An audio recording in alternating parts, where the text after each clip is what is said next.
வர்ணாசிரமம் என்ன, அதை ஏன் ஒழிக்கப்படணும்? நம்ம மண்ணுக்கு நம்ம நாகரிகத்தில் நமக்கு பண்பாட்டுக்கு வந்துட்டு வர்ணாசிரமங்கிறது வெளியிலேருந்து வந்த ஒன்று தான். அதை நம்ம எதுக்கு வந்துட்டு இன்றைக்கி பின்பற்றணும்? சத்திரியர் ஜாதி, இதெல்லாம் வந்துட்டு வணிக ஜாதி, இதெல்லாம் சூத்திரர் ஜாதி அப்படின்னு அதிகாரப்பூர்வமாக பிரிக்கப்பட்டது பின்னாடி தான். ஆனால் என்ன சொன்னாங்கன்னா அது காலங்காலமாக இருக்குன்றாங்க.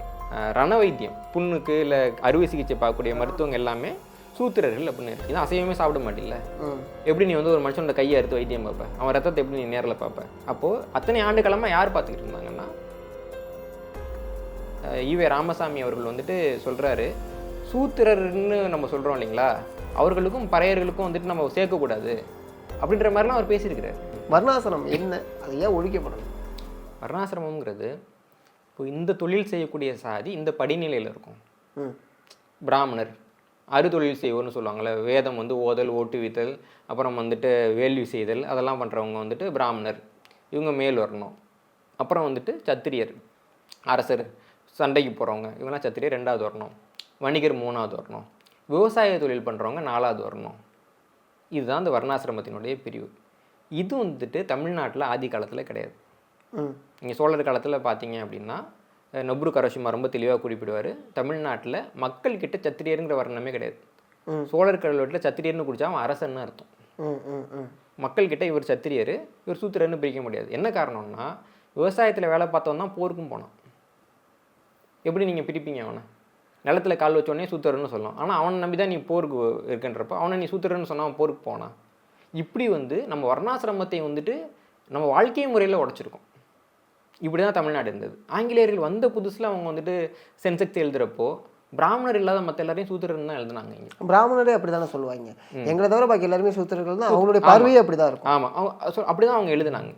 ஆனால் பின்னாடி என்ன வருது அப்படின்னா, சில இவங்களுடைய கணக்கெடுப்புலேயே இதெல்லாம் வந்துட்டு சத்திரியர் ஜாதி, இதெல்லாம் வந்துட்டு வணிக ஜாதி, இதெல்லாம் சூத்திரர் ஜாதி அப்படின்னு அதிகாரப்பூர்வமாக பிரிக்கப்பட்டது பின்னாடி தான். ஆனால் என்ன சொன்னாங்கன்னா அது காலங்காலமாக இருக்குன்றாங்க. ஓகே, காலங்காலமாக இவங்க வந்துட்டு மேல் ஜாதியாக தான் இருந்தாங்க, காலங்காலமாக கீழ் ஜாதியாக தான் இருந்தாங்க, காலங்காலமாக தீண்டாமைன்னு ஒன்று இருந்தது அப்படின்னு நிரூபிக்க முயற்சி பண்ணிக்கிட்டே இருக்காங்க. இங்கே வந்துட்டு தீண்டாமைன்னு ஒன்று இல்லை. ஏன்னா விவசாயம் பண்ணுறவன் தான் போருக்கும் போகிறான்றப்போ நீங்கள் எப்படி தீண்டாமையை கடைபிடிக்க முடியும்? கடைபிடிக்க முடியாதுல்ல. அப்போ நம்ம மண்ணுக்கு நம்ம நாகரிகத்தில் நமக்கு பண்பாட்டுக்கு வந்துட்டு வர்ணாசிரமங்கிறது வெளியிலேருந்து வந்த ஒன்று தான், ரொம்ப பிற்காலத்தில் வந்து வந்த ஒன்று தான். அதை நம்ம எதுக்கு வந்துட்டு இன்றைக்கி பின்பற்றணும்? ஓகே, அதான் ஒரு கேள்வி. இன்னொன்று என்னென்னா, இப்போ இந்தியா முழுக்க வந்துட்டு ஒரு கணக்கெடுப்பு எடுக்கிறாங்க. கணக்கெடு சாதி மாற்ற திருமணங்களை பற்றி எடுக்கிறப்போ அவங்க எப்படின்னா, ஒரு பிற்படுத்தப்பட்ட வகுப்பில் இருக்கிறவன் வேறு சாதியை சேர்ந்த பிற்படுத்தப்பட்ட வகுப்புலேயே ஒரு திருமணம் பண்ணால் அதை வந்துட்டு மாட்டு திருமணம்னு எடுத்துக்கல. அதுக்கு மாறாக வேறு இடத்துல ஒரு பிற்படுத்தப்பட்டவங்க ஒரு மிகவும் பிற்படுத்தப்பட்டவங்களையோ ஒரு தாழ்த்தப்பட்ட மக்கள்லேயோ வந்துட்டு கல்யாணம் பண்ணுறதை மட்டும் எடுக்கிறப்போ அந்த டேட்டாவில் பார்க்குறப்போ வட இந்திய மாநிலங்கள்லாம் கூட சில மாநிலங்களில் 24-26% வருது ஒட்டுமொத்த திருமணத்தில். பகுத்தறிவு தமிழ்நாட்டில் வந்துட்டு 3% தான் வருது. ஓகே, ஏன்னா இங்கே தான் இன்னும் சாதி ஒழிப்புங்கிறது ரொம்ப அதிகமாக இருக்கு. உங்கள் சாதி ஒழிப்புனே ஒன்று இல்லைங்க. ஓகே, அது இப்படி ரெட்டியார் மாநாடு போட்டுட்டு நாயுடு மாநாடு போட்டுட்டு ஜாதி ஒழிப்புனா எப்படி ஒழிஞ்சிருமா? புரியுது. ஒன்று எல்லாரும் கைவிடணும்ல. நான் என் சாதியை பிடிச்சிட்டு தொங்குன்னு தொங்குவேன், பார்த்தோன்னே கவுடாவான்னு கேட்டு தான் பேசுவேன். இது இவங்களே பெருமையாக சொல்லிக்கிறாங்க. ராமசாமி நாயக்கர் யார் வந்தாலும் முதல்ல என்ன ஜாதின்னு கேட்டு தான் பேசுவார். அப்போது நீ வந்து யார் வந்தாலும் என்ன ஜாதின்னு கேட்டு தான் பழகுற. நீ ஒரு 6% இருந்தனாலும் இப்போ உங்ககிட்டேருந்து தொத்துநோய் மாதிரி எல்லாருக்கும் பரவாதா? புரியுது. ஆனால் ஆரம்ப காலகட்டத்தில் அப்படி ஒன்று இல்லவே இல்லை, தொழில் ரீதியாக தான் பிரிக்கப்பட்ட வந்துட்டு வர்ணாசிரமம் இல்லை. இவன் வந்துட்டு இந்த ஜாதி, அவன் அந்த ஜாதி.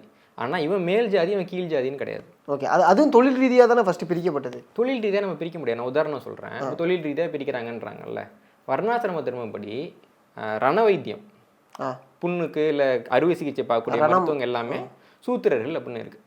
அதான் ரண வைத்தியம் பார்க்குற எல்லாருமே சூத்திரர்கள். எல்லாருமே சூத்திரர்கள். மனு திருமப்படி இதான் அசைவமே சாப்பிட மாட்டில்ல, எப்படி நீ வந்து ஒரு மனுஷனோட கையை அறுத்து வைத்தியம் பார்ப்ப, அவன் ரத்தத்தை எப்படி நீ நேரில் பார்ப்ப? அப்போது அத்தனை ஆண்டு காலமாக யார் பார்த்துக்கிட்டு இருந்தாங்கன்னா நாவிதர்கள் அந்த வேலையை பார்த்துருந்தாங்க.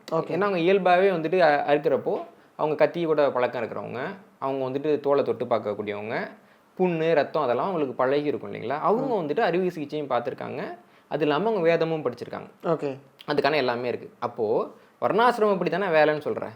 அப்போது இப்போ டாக்டர் படிப்பில் அவங்களுக்கு முன்னுரிமை கூட. புரியுது. ஏன் இன்னொரு வர்ணத்தோட வேலையை நீ எப்படி பார்க்குற? அப்போ இங்கே இருக்கிறது வந்துட்டு என்னென்னா, ஒரு வர்ணத்தினுடைய வேலை அது உயர்வாய்வாயிடுச்சுன்னா அது என் வேலையாகிடும். இப்போ என்ன பண்ணான்னா வேலை நிரந்தரம் கிடையாது. எந்தெந்த வேலையெல்லாம் உயர்வை நோக்கி போதோ அந்த வேலையெல்லாம் திருடிப்பாங்க. ஓகே. தமிழர்கள் ஆட்டுறப்போ வந்துட்டு அதுக்கு பேர் வந்து சதுராட்டம். சபாபதி படத்தில் இன்னும் கொச்சையாக சொல்லுவாங்க, ஒரு ஒரு மோசமான ஒரு வார்த்தை சொல்லி அந்த கச்சேரிக்கு தான் போயிட்டு வராம்பாங்க. அந்த காலகட்டத்தில் அதான் பேர். இன்னைக்கு அவங்க ஆடுறப்போ அதுக்கு என்ன பேர்? பரதநாட்டியம். ஆமாம், இந்த விஷயத்தை நான் கேள்விப்பட்டிருக்கேன். அங்கேயா போயிட்டு வந்தா? ஆமாம், அங்கே தான் போயிட்டு வந்தேன் அப்படிங்கிற மாதிரி வரும் இல்லைங்களா? அப்போ நான் ஆடுறப்போ அது தாழ்ச்சி, நீ பண்ணுறப்ப மட்டும் இப்படி வசதி. நான் வந்து தேவாரம், திருவாசகம், தமிழ் பன்னிசை பாடிக்கிட்டு இருந்தேன். இசை தமிழ்னு ஒரு பண்ணு, அதை நான் பாடிக்கிட்டு இருந்தேன். அதை வந்துட்டு நான் வந்துட்டு கோயிலுக்குள்ளே பாடக்கூடாது, மண்டபத்தோட போயிடணும்.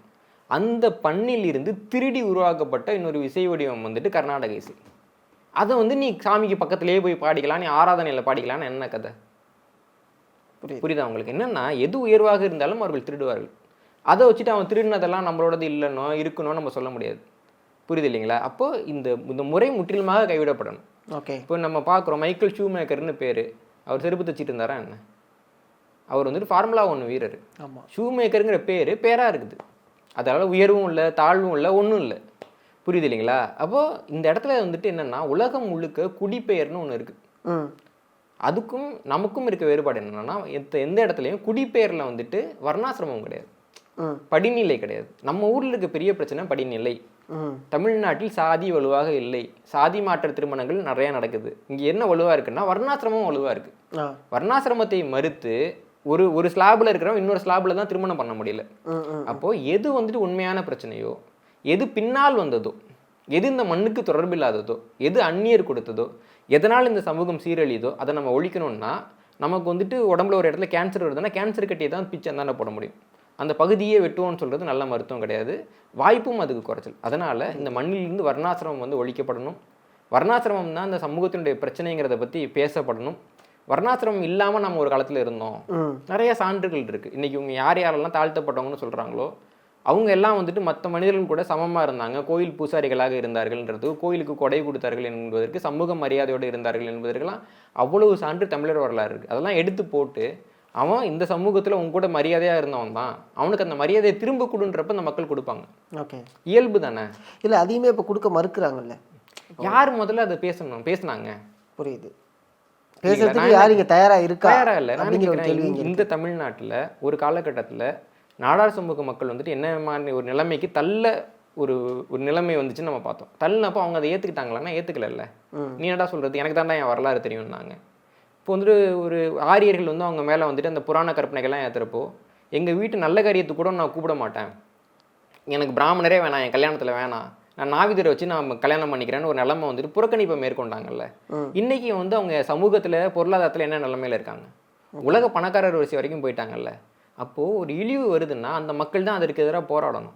எனக்கு இவ்வளோ சான்று இருக்குது பாரு, எனக்கு இவ்வளோ பெரிய வரலாறு இருக்குது பாரு, இப்போ எனக்கான மரியாதையை கொடுன்னு சொல்லிட்டு அந்த மக்கள் போராடணும். ஆனால் இவங்க என்ன பண்ணுறாங்கன்னா, அந்த மக்கள்கிட்ட போயிட்டு இல்லாத கதை எல்லாத்தையும் சொல்லிவிட்டு அவங்களே வந்துட்டு அவங்கள ஒத்துக்கிறாங்க. ஒரு காலகட்டத்தில் தமிழ்நாட்டில் அந்த நந்தனார்னு ஒரு படம் வந்துச்சு. அதில் அந்த நந்தனார் கதாபாத்திரம் வந்துட்டு ஒரு குறிப்பிட்ட சாதியை சேர்ந்ததாக இருக்குன்னு காமிக்கிறப்போ, நாங்கள் வந்து அப்படி இல்லை அப்படின்னு அந்த மக்கள் இந்த படம் வந்தப்போ மறுத்தாங்க. இன்றைக்கி அதே மக்கள் என்ன சொல்கிறாங்க, நாங்கள் வந்து காலம் காலமாக ஒடுக்கப்பட்டவர்கள் அப்படின்றாங்க. ஓகே, அப்போ இந்த குறிப்பிட்ட ஆண்டுக்குள்ளே யார் உங்களை கன்வின்ஸ் பண்ணுது? புரியுது. இப்போது நந்தன்ற ஒரு படம் கூட வந்துச்சு. இப்போ நந்தனாரை காமிச்சு தான் ஒரு சமுதாயம் வந்துட்டு நந்தனார் காலகட்டத்திலேருந்து நீங்கள் உங்களை கோயிலுக்குள்ளே விடுறேன்றாங்க. ஆனால் அந்த சமுதாயத்துக்கு நந்தனாருக்கு எந்த சம்மந்தமும் கிடையாதுங்க. அவர் வேறு சமூகம், இந்த சமுதாயம் வேறு சமூகம் இல்லைங்களா? அப்போ யாரோ ஒருத்தனோட கதையை உங்ககிட்ட கொண்டு வந்து உன் கதைன்னு சொல்லி நம்ப வச்சுட்டு உன் கதையை அவங்க என்ன பண்ணுறாங்க, உனக்குள்ள இன்ஜெக்ட் பண்ணுறது ஒரு விஷயம். புரியுது இல்லைங்களா? அப்போ வந்து என்ன பண்ணுறாங்கன்னா, திருப்பி ஒருத்தவனை மேலே கொண்டு வரான்னா அவனுக்கு உண்மையான பெருமை என்னவோ அதை சொல்லி அவனை போராட சொல்லி தான் நம்ம மேலே கொண்டு வர முடியும். அதை விட்டுட்டு அவனுக்கு இல்லாத இழிவையெல்லாம் நீயே கற்பிச்சுட்டு ஒரு காலகட்டத்தில் பார்த்தோன்னா ஈவே ராமசாமி அவர்கள் வந்துட்டு சொல்கிறாரு, சூத்திரர்னு நம்ம சொல்கிறோம் இல்லைங்களா, அவர்களுக்கும் பறையர்களுக்கும் வந்துட்டு நம்ம சேர்க்கக்கூடாது அப்படின்ற மாதிரிலாம் அவர் பேசியிருக்கிறார். ஓகே, புரியுங்களா? அப்போ உனக்கு வந்துட்டு அவங்க மேலே என்ன மாதிரியான ஒரு எண்ணம் இருக்குது? இது ரவிக்குமார் அவர்கள் ஒரு கட்டுரையில் எழுதுறாரு. இவங்க என்ன சொல்கிறாங்கன்னா, பறையர் சமூக மக்கள் பல்லர் சமூக மக்களை பார்த்துட்டு நீங்கள்லாம் வந்து இஸ்லாமியராக மதம் மாறிடுங்கன்றாங்க. இன்னொரு பகுதியில் வந்துட்டு பார்த்தீங்கன்னா இஸ்லாமியர்கள்லாம் அந்நியர்னு சொல்லிட்டு அவர் எழுதுறாரு. அப்போ அவங்க கூட சேர்ந்தீங்களே வெளில போக சொல்கிறீங்களா அப்படின்லாம் இப்போ திமுகவுக்கு ஆதரவாக இருக்கக்கூடிய ரவிக்குமார் அவர்கள் கட்டுரையெல்லாம் எழுதியிருக்கிறார். ஒரு காலகட்டத்தில் அவங்க சிந்திச்சப்போ அதெல்லாம் எழுதியிருக்கிறாங்க. இன்றைக்கி என்னென்னா, அரசியல் லாபத்துக்காக அவங்க தங்கள் மக்களுக்கே வந்து தவறான ஒரு வரலாறை சொல்லக்கூடிய, அந்த வரலாறை மறைக்கக்கூடிய வேலைங்கிறது நிறையா நடக்குது. இப்போ மக்கள் வந்து என்னென்னா, இப்போ யாராவது ஒருத்தவங்கன்னு காமிச்சு அவன் தான் அவனுக்கு எதிரி, போய் அவன் கூட சண்டை போடுன்னு சொன்னால் உண்மையில் வந்துட்டு அவன் எதிரியா? இவங்க சொல்கிற மாதிரி ஒரு விஷயம் நடந்துச்சா, என்ன வந்துட்டு அவன் தாக்குனானான்னு தெரிஞ்சுட்டு அப்புறமா போய் அவனை தாக்குறது தான் நியாயம். புத்திசாலித்தனம். அதை விட்டுட்டு எவனோ ஒருத்தன் சொன்ன பொய்யை என்னுடைய வாழ்க்கைன்னு எடுத்துக்கிட்டு அவன்கிட்ட சண்டைக்கு போகிறது இருக்குல்ல, அது எனக்கும் நல்லது கிடையாது, அவனுக்கும் நல்லது கிடையாது, இந்த ஒட்டுமொத்த இனத்துக்கும் நல்லது கிடையாது. ஓகே. இதான் இங்கே இருக்கிற சிக்கல். அதை வந்து மக்களும் யோசிச்சு பார்க்கணும்.